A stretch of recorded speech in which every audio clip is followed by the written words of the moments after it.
Welcome to the Studio Chat podcast. My name is Barbara Thompson. Each week, I'll be bringing you a self-care expert or a message to help you to discover how to live your best life and understand your mind-body connection. Thanks for spending some time with me today. Now, let the Studio Chat begin. Hello, everybody. Welcome back to the Studio Chat podcast. I am really excited to have beautiful Beth joining me again today. How are you going? I'm amazing, Barbara. So good to be here, and hello to everybody listening. Oh, after our first episode, Beth and I knew that there was so much more that we wanted to explore and we wanted to continue to talk about because pet grief, pet loss isn't just one avenue. If you have multiple pets, we experience it in different ways. We're in different stages in our lives. And I wanted us to kind of build up a bit of a catalogue where if we know someone that is going through this or is about to go through this, saying goodbye to a beloved pet, we've got this back catalogue of 2 or 3 episodes where people could just send to people or listen to themselves to kind of all the things that I wish I had, or just to have some support.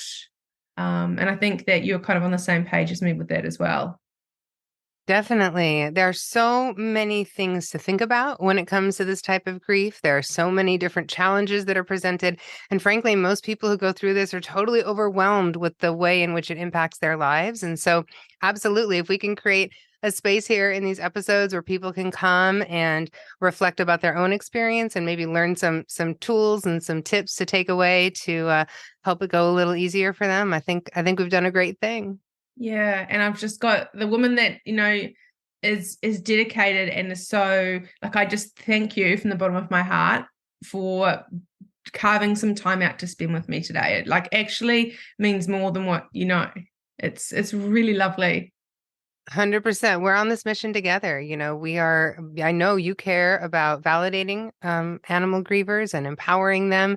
And that's exactly my mission too, as we continue to normalize pet loss grief. So we're on the same mission together, my friend. Let's go. Yeah. And that's a really good thing for us to start with, because when we talk about losing a beloved pet, I think my language that I've used is pet loss, but why can't we just, when we call grief, when we lose a human, we say it's grief. How, in your experience, why when we call it pet grief, do we feel like we almost then have to go into a story of our little animals, like who they are and what they did? Why can't we just say that we're going through a bit of grief losing our pet? This is a powerful question, and a complicated question. And I love, you are always so interested in the language we use around grief and loss. And I am very interested in that as well, because I really do think words matter and how we say things matter. Um, you know, Pet loss grief, which is what most people call it, is a type of disenfranchised grief. And what that means is disenfranchised grief is a grief that isn't really openly acknowledged or socially mourned or publicly supported. For example, like here in the United States, we don't get bereavement days off work for pet loss. Nobody really shows up with casseroles and, support when an animal dies. So when you have a loss that is not one that's sort of culturally and publicly supported, it's called disenfranchised. And other types of losses are included in this, things like miscarriages or even divorces. Mm-hmm. Anytime you have a loss where you're not going to get sort of a cultural and public support around it, that's disenfranchised grief, and that's what pet loss is, which means it's not recognized as significant. And that's why we have people who say things like, well, it's just a dog or only a cat, right? And so any type of disenfranchised grief can make somebody feel very minimized or isolated or embarrassed. In fact, you might even feel shameful for feeling grief because this is disenfranchised grief. So I think that is the reason, that's the answer to your question of why we are so nervous about even saying, well, I'm having pet loss grief. Now, if you ask me, my dream someday is that we don't even have to say pet loss grief. In other words, we don't have to add the grief to the end of it. You notice, when someone's spouse die, we call them a widow. We don't say widow grief because we know that if your spouse dies, they're going through grief. Or we don't say child loss grief. If a child dies and we say, oh, they're experiencing child loss, we know there's grief. So I hope someday it will be sufficient enough for the world to say pet loss, and we will all know that that person is grieving, and we will all treat them accordingly. So that anytime someone knows an animal has died, we don't need to caveat it with, oh, I'm experiencing grief. We will just know, oh, they're grieving. Mm. Let me show up and understand that. Let me show up and validate that. Let me show up and support that. Because right now we're just not there, but hopefully through more education and advocacy, we can kind of shift this cultural conversation to, center the human animal bond as a very valid and supportive thing, and that we can respond better to pet loss in the future. Because it's interesting, even in a passing comment, if you're talking to a stranger and they're like, oh, Barbara or Beth, you don't look really happy today. Oh, I'm just experiencing pet loss. Oh, where's your animal gone? Where is it lost? Can you see the language and how, if we were to open up, that it almost takes just as much energy to try and think carefully on what you say to people? Because even now I'm 4 months deep and I have a handful of people now. It's interesting, the numbers keep dwelling and getting lower and lower, but I've got a good little cheer squad that once a week they'll go, just checking in, seeing how you're going. And it gets to the point where you almost lie. You almost go, I'm kind of in that stage now, you go, look, I'm okay, but I'm not okay, if that makes sense. So it's kind of like, you don't really want to say, oh, I'm really down or I'm having a hard day, because people don't really give a shit. And I mean that in the most nicest possible way. Okay. We're just going to be real, raw, and honest, because people just don't understand it. And so I've even found myself with the people, my nearest and dearest, it's just so much easier to go, I'm okay, and brush it off. And I'm sure that there's others that are listening to this can relate, because it's actually easier. Because if I was to really say how I was feeling, it would scare people. And I opened up to a girlfriend that I went out with on Friday night and told her exactly how I felt. And she was and that brings their own other people's insecurity. So if you actually say to someone when you're going through a hard time and actually really voice that and express that, and this is how with language I would like to change the world, is how women voice their feelings and how we talk about it, is to be able to have a comfortable conversation with someone and for them not to bring their own stuff into the conversation and react. So when I shared how I was feeling, her body, obviously I can read, like, her body language was very uncomfortable. She was trying to shut it down and trying to fix it and just not leaving the space for me to say it, and instantly went to, well, how can I fix this? And are you going to end your life? And I said, no, I have thoughts that sometimes I want to, I'm not going, but wasn't listening and was just really taking it to the other end and just going, oh, I'm really worried about you. It's like, well, no, I'm right here now. I'm in front of you. I'm trying to tell you how I'm feeling. But yeah, and that's interesting that I have found when we talk about pet loss or grief with people, that when you go through, I guess I'm in that other end now where I'm coming out 4 months in, it's actually a lot harder. The grief is a lot darker. It's a lot deeper. And the acceptance is there, and the peace with, or the having to say goodbye and the euthanasia and all of that. I've dealt with all of that. But now there just comes a heaviness of like the daily routine and having an animal for 17 years. And then all of a sudden the spotlight's focused on you. And I'm sure there's people that can relate to that too. And you're kind of like, I can't dart my feelings. I can't run away from how I'm feeling. And also when you're really aware of how you think and the thoughts in your mind, we all, as human beings, we always have things to work on. None of us are perfect.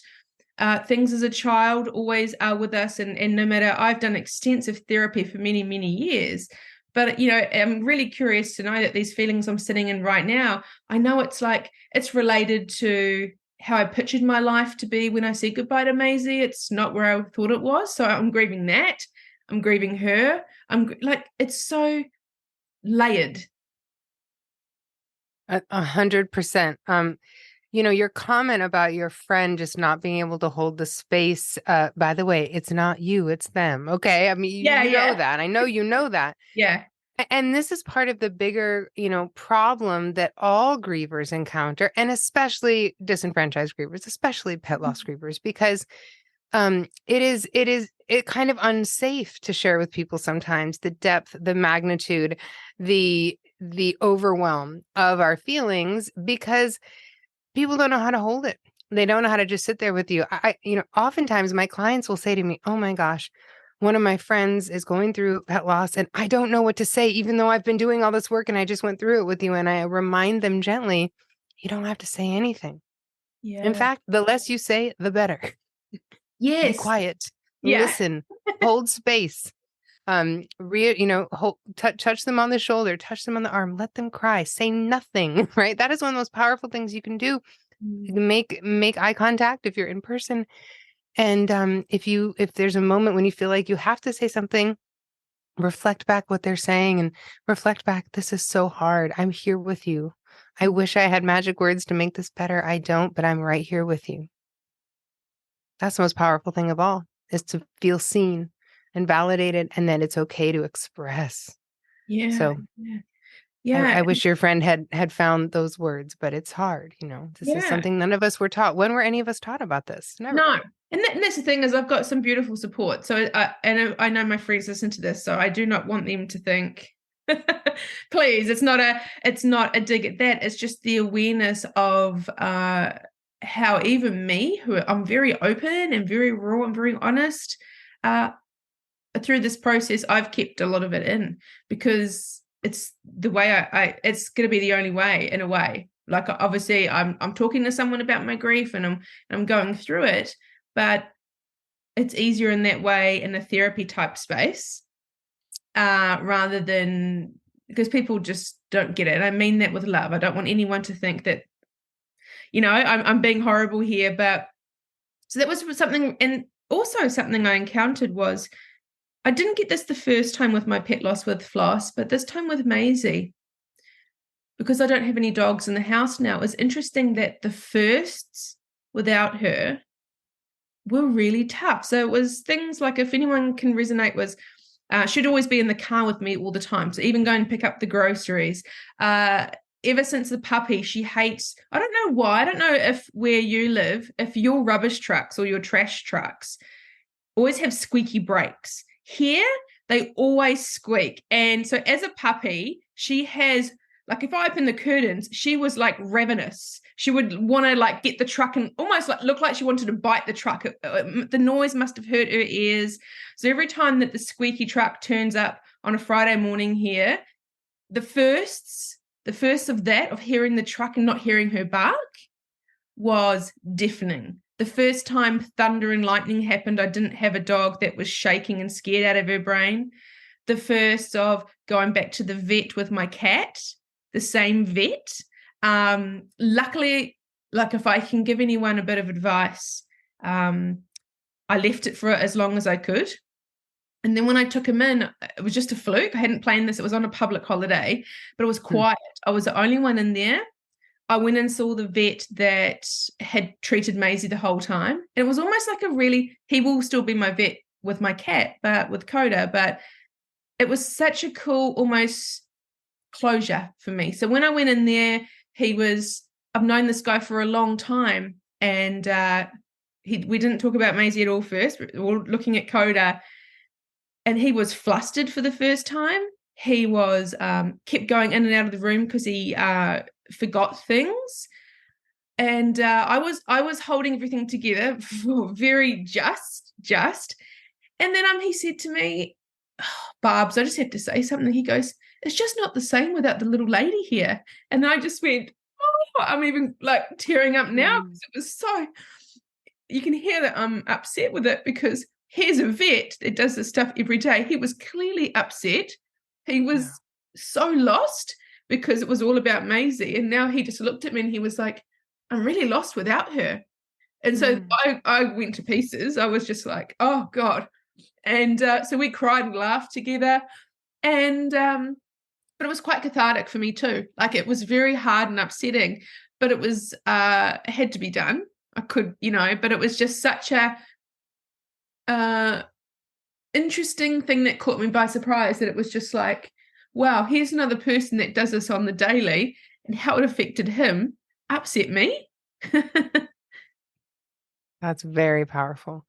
And I'm grateful for any veterinarian who is willing to be vulnerable and share their feelings. You know, a lot of times in their training, they're really taught to kind of like not be emotional with clients and not cry in front of clients. And many veterinarians want to be more expressive, and they feel like maybe they're not supposed to, you know, in their position. And I tell veterinarians all the time when I work with them, hey, make sure you do you know, if you have feelings, go ahead and express them. The guardian will be very grateful, just like you. So that's Yeah. really lovely that he was expressive to you about that.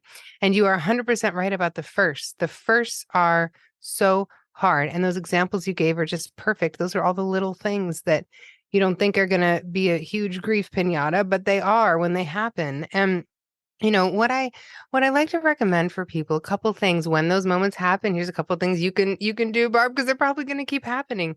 Yeah. There's two things. There's the first that we know are coming that we can kind of prepare for. And then there's the unexpected firsts, right? So the first category are things that we know will happen. So for example, you know you're going to have to go to the veterinarian again. That's something you can prepare for. You know the holidays are coming, you know the birthdays are coming, you know the special milestone days. You know you're going to be vacationing back at the same vacation place where you've always gone with your dog. You know whatever those firsts are.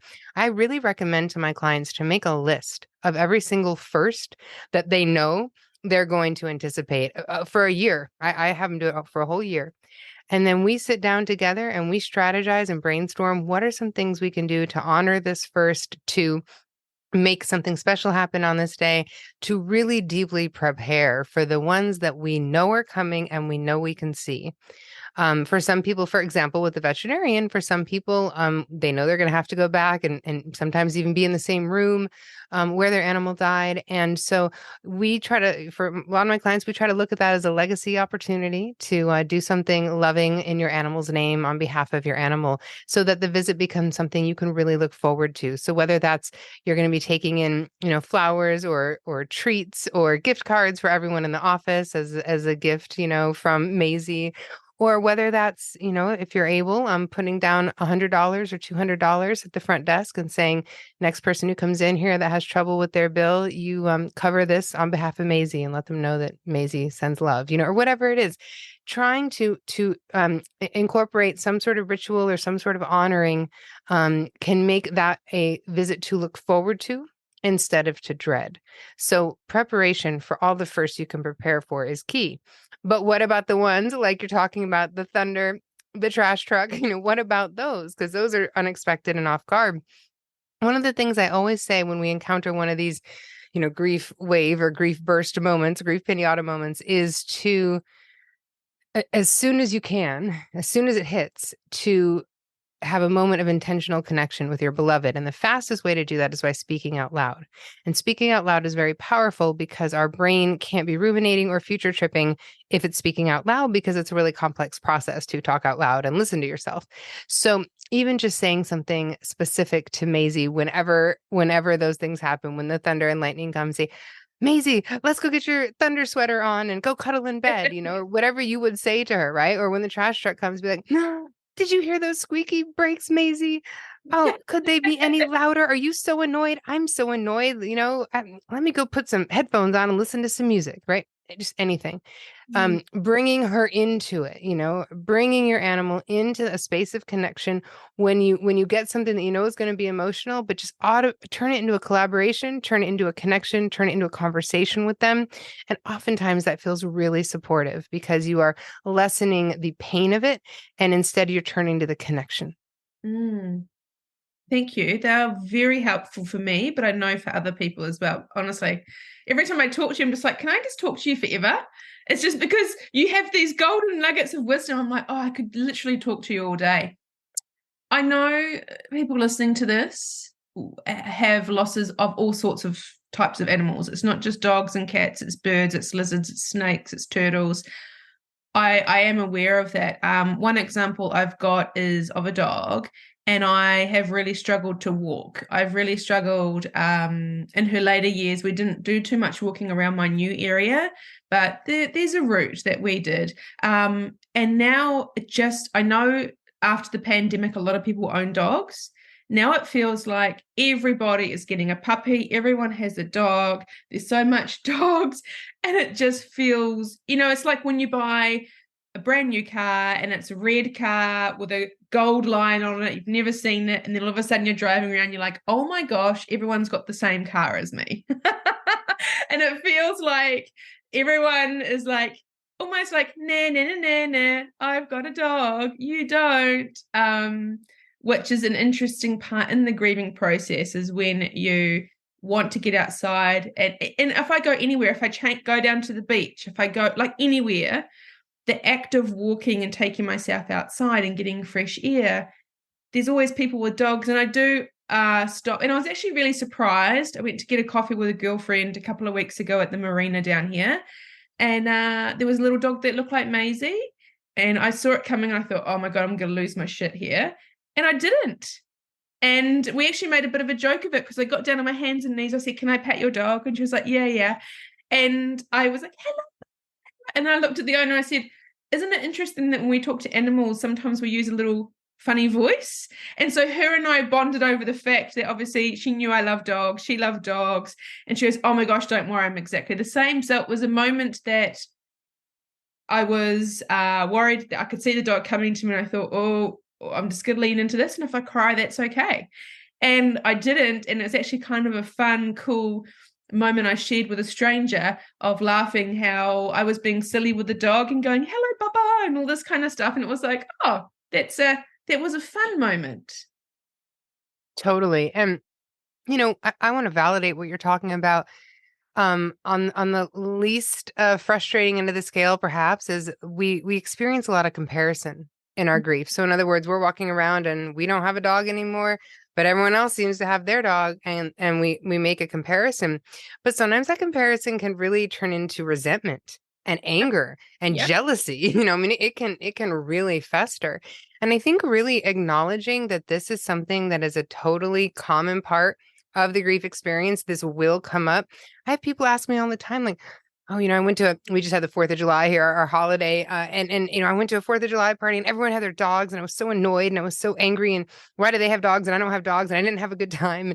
And they were very surprised by it. So I think understanding that those feelings are allowed, those feelings are okay.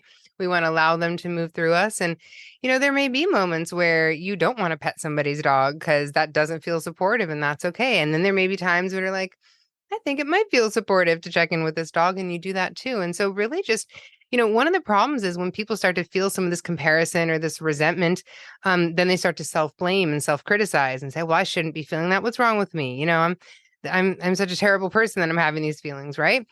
And you got to be kind to yourself in this moment. These are just very common and understandable grief feelings that are moving through you. And it doesn't mean that you're a bad person. It just means you are grieving. You want to be gentle with yourself, and you're going through something hard. And if you get some of those feelings coming up, I remind people, I like to put one or both hands over my heart and just say, I'm going through something really difficult. This is really painful. And I am here for you. And literally say to myself, I am here for you. So we don't do that. I know that even thinking about that, for me to do that, it brings up so much emotion. Like I've had a bit of a cry now, so I'm good. I still cry every day, so I've had my little release for today. But it's interesting that when we put a hand, I get clients to do it, and it's just, we're so not connected with ourselves. We're not taught, we're not shown. And just the whole fact of clients, like I have to be careful with who I do it with, because I know that even just a client putting the act of getting your hand, if someone's listening to this now, placing on your heart, emotions come up to the surface straight away. And then by you validating that and saying words that measure the actions that you're taking, really can bring up a lot of stuff. And we're not here for ourselves. We don't support ourselves. We don't give ourselves grace. We're too busy trying to fix the problem. We're too busy future thinking. We're just not sitting with it. Mm-hmm. That's absolutely it. And it's a very powerful tool that any griever can use at any time when you need a moment. And you have moments in grief where you feel absolutely isolated, absolutely lonely. And but we do have ourselves. We are here for ourselves. And it can be a really powerful way to show up with ourselves, and of course with our animal. Because a thing I would probably add to that too is I am here for you, and Arnie is here for you. Arnie's the name of my soulmate cat, right? Because we also can lean on our beloveds in our times of challenge and struggle. And so bringing them in when we are having one of those moments can also feel very supportive. Mm. Yeah, that's true. And we just spoke about sitting with our feelings and feeling our feelings. And something I've recently learned is throughout this 4 months, previously I would have blocked out what I wanted to feel. I would have done that with maybe cigarettes or alcohol or a lot of overeating, or I would have found something to sabotage myself to really just block everything out or just not talk about it or just push it down. So easy just to block it and carry on. And so this time I was really mindful that I was going to be an example for myself, but for other people too. So I can be that light for other people. So really sit in it and really feel it. And it has been so, so, so hard. A blessing, but hard in the fact that I was watching my language, that I was like, I'm giving myself grace.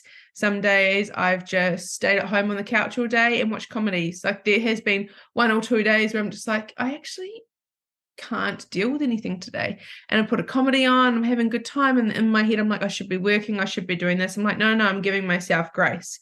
So I have had that beautiful awareness, but within that awareness, the language is over the 4 months is like, I want to feel it and sit in it and move through it. But then my language is moving through it.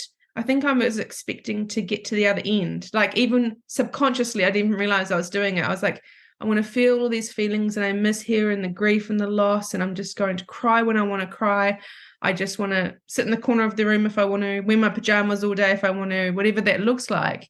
But I think subconsciously I'm waiting for over here when it gets better, like over here when I feel all fixed, or over here when it's all, I just feel better, like it's all kind of through the other end. And then it's like when I spoke to my therapist as well, and she just really highlighted to the language I was using, I didn't even realize I was being kind to myself, but to that I physically said to her that I feel like a piece of my heart is with each of the animals and I'm missing a heart. And she said, well, you know that your heart's still here and it's still whole, and that the relationship with those two losses is still very much with you. And how about we put some strategies into place to help you grow with the grief. So you take the grief with you and you grow with it.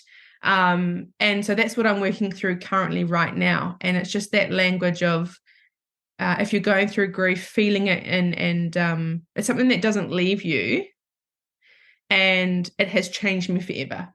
So, and I'm not sure if you can relate to that too, is each loss, I'm absolutely a different person.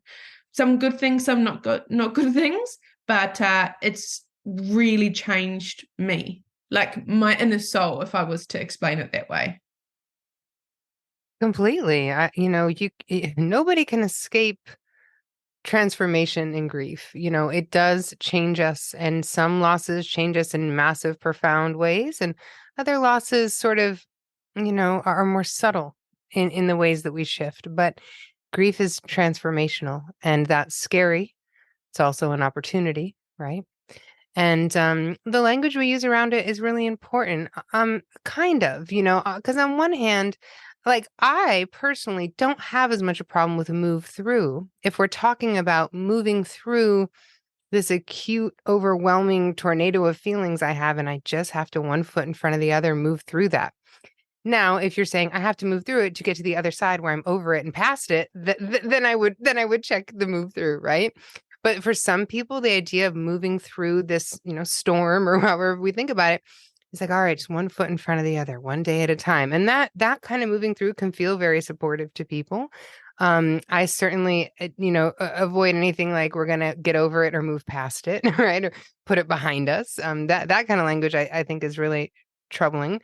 But I try to encourage my clients to use the word integrate, that we're going to find a way to integrate this grief into our lives. Or adjust. We're going to adjust to the grief because the grief is going to be here. So we're going to make adjustments to adjust for it or accommodate it. because we will always be carrying it. It never stops. The grief never stops. The grieving never stops. And the honoring and the connection never stops. And so we have to find ways to be able to carry it and welcome it into our lives. I talk all the time, we can view grief as an enemy and something we're trying to fight and something we're trying to, get past. Or we can walk alongside it and welcome it in as a friend and say, all right, you're here with me forever. What are we going to do together? Come on. How am I going to learn? Mm-hmm. It scares a lot of people, doesn't it? It scares. We're going to do another episode after this one about anticipatory grief. Did I say that right? Yeah, anticipatory grief. Yeah. We're going to talk about that. So it's very scary and it's very overwhelming. But I just think grief is really hard. And I still think to this day people just don't talk about it.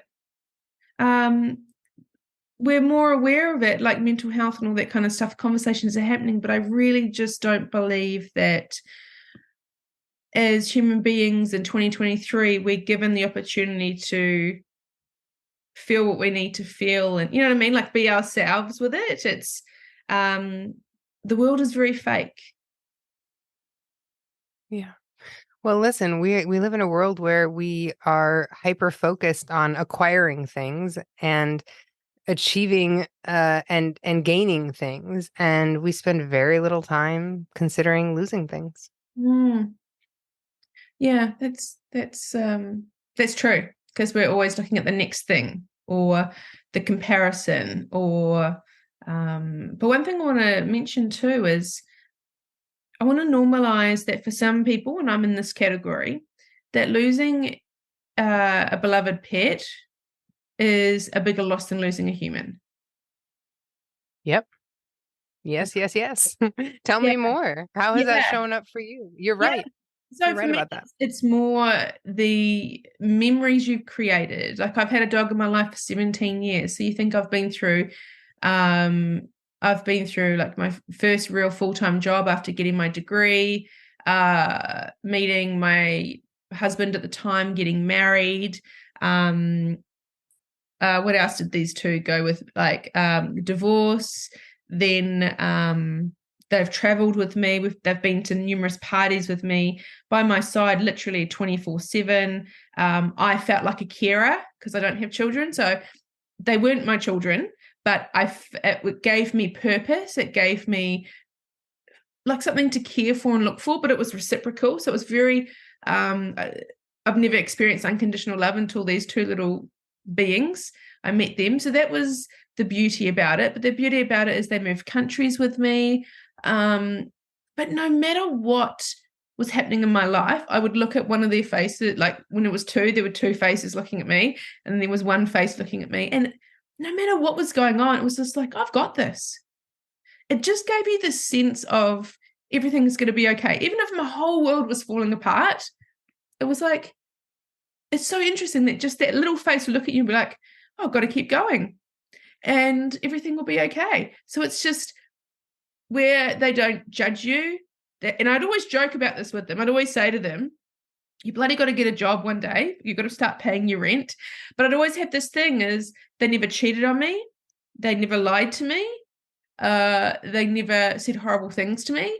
So when you think of human type relationships, all the hard stuff that we experience with people, they never, once did wrong. Like, even my girls on the odd occasion, if they had a little accident because they were sick, they were really like upset. It was like, it's okay, guys. I would always be like, don't worry about it. It's cool.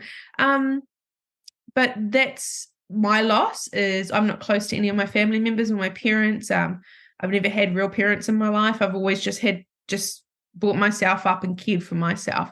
So when I met these two little dogs, it was like my little family. And so I think the loss for me is these two losses are the biggest loss I will ever go through in my entire life. But how, for me personally, it's a big loss and a human loss is they did me no wrong. As in, there's just nothing better. And I'm sure that there's people in marriages and stuff that I just haven't experienced that yet from a partner. I would imagine that the unconditional love from a really healthy human relationship would feel just the same. I haven't unfortunately experienced that yet, but my animals have given me a really great blueprint for that. And so that's how the loss is big for me, is it gave me purpose. It gave me a sense of, I just like almost like a backbone, like everything's going to be almost like my little cheer squad. And the thing is, they never could speak to me. Like, we spoke, but it's interesting, all the things I've just shared with everyone is they're really powerful things. Very someone that is always there for you, you can lean on. And I would have this interesting, because I've lived alone for a while now, and I get many comments from people going, gosh, isn't it lonely? It must be so hard. How do you do it? Like, and I'll be like, honestly, with 2 or 1 dogs in the house, it was like a house full of love. Like, I'd walk in and I would just feel it and it wouldn't be alone. Now it's just me and Coda. Definitely feel that missing presence of that. But that's for me, my story of how I feel like my pet loss is way, like, no offense to any human I know, but, up until today, it may change, but I'll never feel anything like this. No, and this is a huge thing to normalize and validate for anybody who's thinking to themselves, why does the loss of my cat hurt worse than my mom? Or, people really shame themselves around this too. And I'm here to tell you, there is some research about this, and all the research backed evidence is going to back up that pet loss can hit more intensely than human loss in many ways. And anecdotally, I've worked with hundreds and hundreds of clients who all echo this same thing. And if you look on my Instagram, anytime I make a post that says, your pet loss might feel more intense than a human loss, and that's okay, people are commenting and commenting because this really touches a soft spot for so many of us. And of course it does. Most of us experience our animals as the most intimate and loving relationship of our lives. The physicality, the physical intimacy, the proximity, the understanding, the loyalty is completely unmatched for many human. We know that many people, talk to their animals or touch their animals more than they even talk to their spouse or their children if they have someone in the home. So it hits us completely differently. And also from a brain science standpoint, I'm very into the brain. I'm very interested in what we know about the brain and how to, help our brain move through grief and loss, because grief really messes with our brains. And so what we also know is that the neurons in our brain love the routines of our animals. They love expecting our animals. And the level of discombobulation that someone experiences with this type of loss when the routines all get shattered all at once is immense. And no other relationship has so many routines built into it. And that's another thing. And everything you just said about, when's the last time an animal lied to you, or an animal made you feel bad about yourself, or had an unrealistically high expectation for you, it doesn't exist. In fact, your animal probably made you feel like you were enough. And when's the last time a human did that? Yeah. So it's extremely powerful. And how we express ourselves in our relationships with our animals is also another thing. There's a really fascinating study done in a book that I like called Between Pets and People, which is all about the human-animal bond. And in the study, they looked at how people related to their animals on different levels. And so one of those levels was the people who really felt as though their animal was a child. And we all know people like that, the people who treat their animals as children. And that's definitely one type of very intense bond that some people have. And then another category of people who had the relationship with their animal where they felt like their animal was kind of an extension of self. And we know who those people are, the people who really feel like the animal is like really a part of me or an extension of me. And so for those people, it may feel like a loss of self when their animal dies, right? And the most powerful category for myself personally, and for many people I work with, is the idea of your animal as your parent, or as I like to think about it, re-parent. And so many of us who grew up, like you said, Barb, in families of origin where things were not great or challenged, a lot of us didn't grow up feeling a sense of enoughness, a sense of acceptance, a sense of, you can mess up and it's okay. You can mess up and I'll still love you. And for so many of us, myself included, our animals show up and they start filling those cracks. And they start showing us the kind of love and acceptance that it really would have been great that we had when we were young. And so often when our animals die, we are worried that we are going to lose that sense of comfort from a parental figure that we maybe never even experienced before. Yeah. Yeah, and the sense of enoughness, I think, too, is, and we can't go past the loss of the physical touch and the dopamine hit. Like, all you need, anyone listening to this, whether your pets are still with you or they've passed, one look melts you. It's them doing something silly, them the laughter they bring you, the joy they bring you. But most of the time with animals, it's that look that you give each other, and it's all over. It's just like, oh, you've got my heart. And I think that's what part of it is too, because you can fully, once you learn to know your animal's personality and know what they're like, you actually can fully give all of yourself to them, because even if you've been through trauma and really hard relationships in the human world, when you open yourself up to an animal, it's this endless unconditional love back and forth. And so it allows you to really be yourself and to open up and feel safe. Yeah, a lot of people I work with, their animals really the first interaction they've had with another soul, where they feel like they can have full trust. And experiencing trust for the first time is very powerful and so painful in grief, to feel like we've lost the one creature in the world who we can trust and who trusts Yeah. us. And that was me. I fall into that camp. Yeah, and sometimes I just laugh too. I just go, because I know the personality of my two, and I just laugh and go, how the hell am like, I mean this with love, but bloody hell, how can I be so attached to those little buggers, because it's just amazing how powerful that is. And it's just such a beautiful lesson for me, because now that is my blueprint. So whenever I meet meet someone that I'm interested in, have a relationship with them, guess who's going to be my blueprint? Floss and mate, like, they've written the rules. That's right. Yeah. That's right. And perhaps even more importantly, they've taught you how to do it. See, all that love they were giving you, they've taught you how to love yourself. They've taught you how to trust yourself. They have already taught you that you are enough. Yeah. And I trust them. I trust them completely on their opinion of that.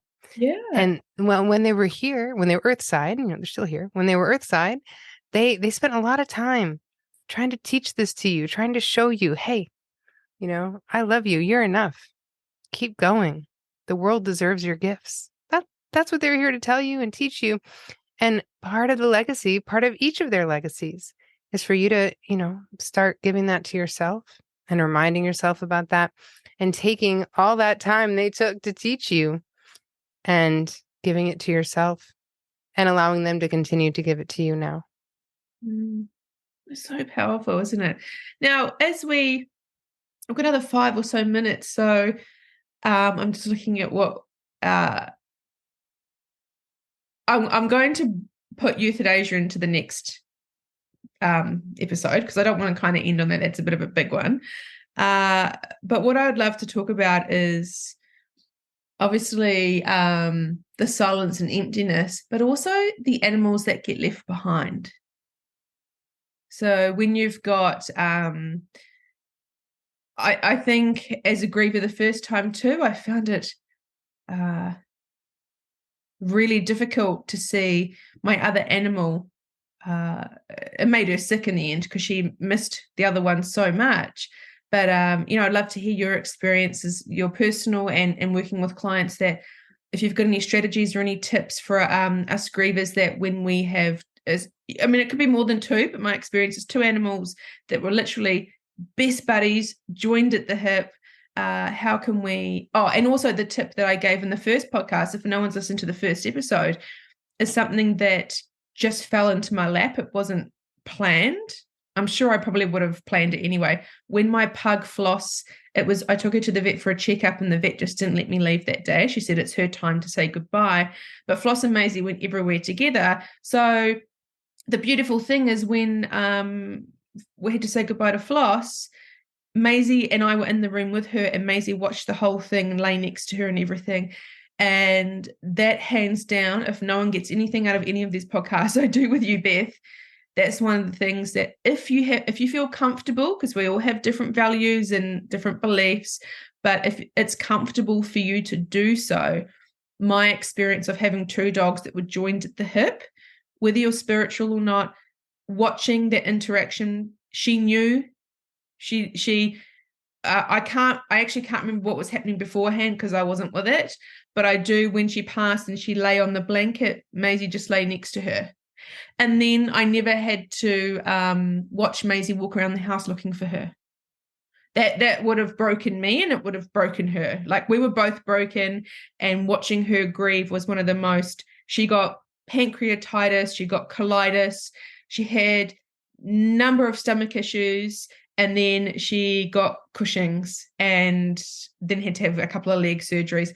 I know that is for my dog, just personally speaking, all related to loss for her. As we all know, like humans, if we're under stress or grief or loss, it can bring disease because, and I really believe animals are the same. So that was just a little thing that I wanted to share with everyone. But what's your experience with when one little pet is left alone? Yeah, well, there's a lot to this, and I know we have a few minutes, so I'll be concise. But the headline is we do need to support our surviving animals in our home, and it's very hard to predict how animals will respond. But there are some tips, some things we can do to try to make it easier. Like you mentioned, if it is possible to have the surviving animals be present or be able to say goodbye to the body of the animal who's died, we do tend to feel that's very supportive for everyone involved, and in particular the surviving animals. Now, I don't know that it stops the searching, the looking. I can't say that anecdotally, but it's certainly a wonderful thing to be able to do if you can do it. If you were listening to this and you are in a situation where that's not going to be possible, that's okay too. It was not possible when my soulmate cat Arnie died. I could not get him home to see his surviving, housemate Zelda, and that was very painful for me. Zelda just died this year at 19, and my two surviving kittens were able to say goodbye to her, and that was very meaningful for me. So having done it myself, I feel good about that. But it's not always possible. So don't give yourself a hard time if it isn't going to be possible. Certainly with any surviving animal, don't make the assumption that just because the animals weren't close, there isn't going to be grief, right? Because some animals are joined at the hip. And then there's a lot of animals that exist in homes like Arnie and Zelda who are not best buddies, but the loss is still very impactful for those animals. So I urge everyone to just assume that the surviving animal is going to be impacted in a big way, whether they were friendly or not.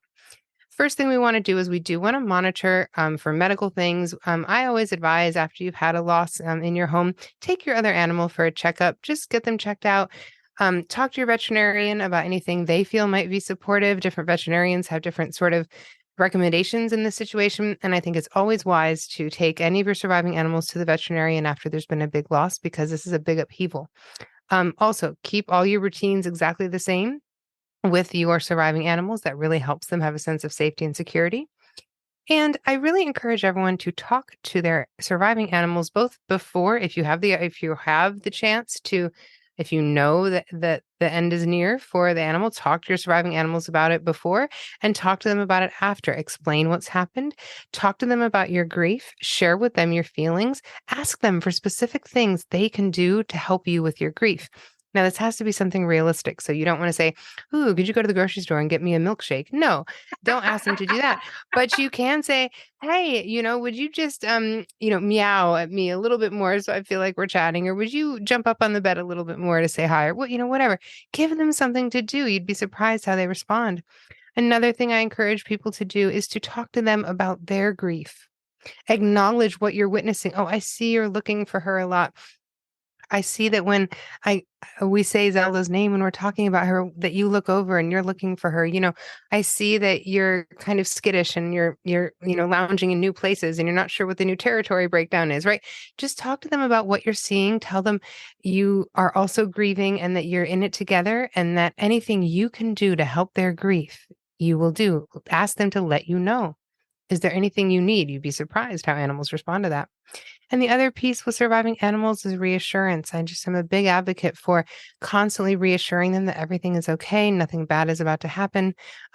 Many surviving animals get afraid, when this happens, because things are really in upheaval and they're in a house full of people who are grieving, and that's taking up a lot of emotional space. And so to really just constantly reassure them that they are safe, you are safe, and of course that their sibling animal is also safe, and that everyone is okay. We are all okay. We are here together. And obviously say what's authentic to you. If you don't feel like everyone's okay, don't say that. But offer reassurance to your surviving animal so that they get the sense that nothing bad is going to happen to them. Think what beautiful, really useful tools. Because sometimes you can talk to someone and ask them, how can you have tips? And every time, like I said, just earlier in the podcast, you give us really great, useful strategies and tips to help us through this really difficult time. So I really want to thank you on that. So we're going to move to another episode now. I just want to break it down quickly, so when someone's listening to this, they know what the next episode is going to be about. So we're going to talk about euthanasia. We're going to talk about anticipatory grief and spirituality. So kind of three great, awesome pillars that I'm really excited to talk about. So if you are listening to this, where that will be in the number 3 episode that I do with Beth. So we're going to go over and record that now. But thank you for obviously just summarizing that we've really touched on pet grief, how it feels to be in the thick of it, some really helpful tools and strategies. We've both shared a bit of personal stuff, but also and also the surviving animals too. I think we've really wrapped that up really nicely as a great tool. I really want this to be a helpful, genuine tool to help someone, and also to normalize it. And I'm very vulnerable. If you met me honestly 10 years ago, there is no way I would be telling my stuff on here, sharing it with you, sharing it with the world. But this is bigger than me. And I really genuinely want someone, if we're in their ears right now, in their AirPods or on their headphones, I want you to know that you're not alone. I know it feels so, so lonely. But we are right there for you. And that's why we've joined together to do this podcast, to give you a moment to know that we're right there with you. You're not alone. And everything you're feeling is absolutely okay. That's truth. 1,000% true. And if you haven't already, come on over to my Instagram community at Honoring Our Animals, and you will meet thousands of other grieving guardians who share in your pain and sorrow, who are there to support you, and who care about you, even if you feel isolated and lonely in your day-to-day life. Please come check out our community. We love you already, and we're here for you. Thank you for joining me on this episode. And I look forward to seeing you on the next one. Thank you so much for listening. I hope you enjoyed today's episode and it has inspired you on your self-care journey. Please feel free to share this with a friend and subscribe over on Apple Podcast. I really love hearing your feedback. So guys, please feel free to write a review on Apple and let me know which part of this episode resonated with you the most. To fall in love with yourself is the first secret to happiness. To find out a bit more about Self-Care Studio or the Studio Chat podcast, head over to my Instagram page, self_care_studio, or on my website, selfcarebybarbarathomson.com.au. Really look forward to seeing you on the next episode. Look after you. And I'll catch you soon. Bye!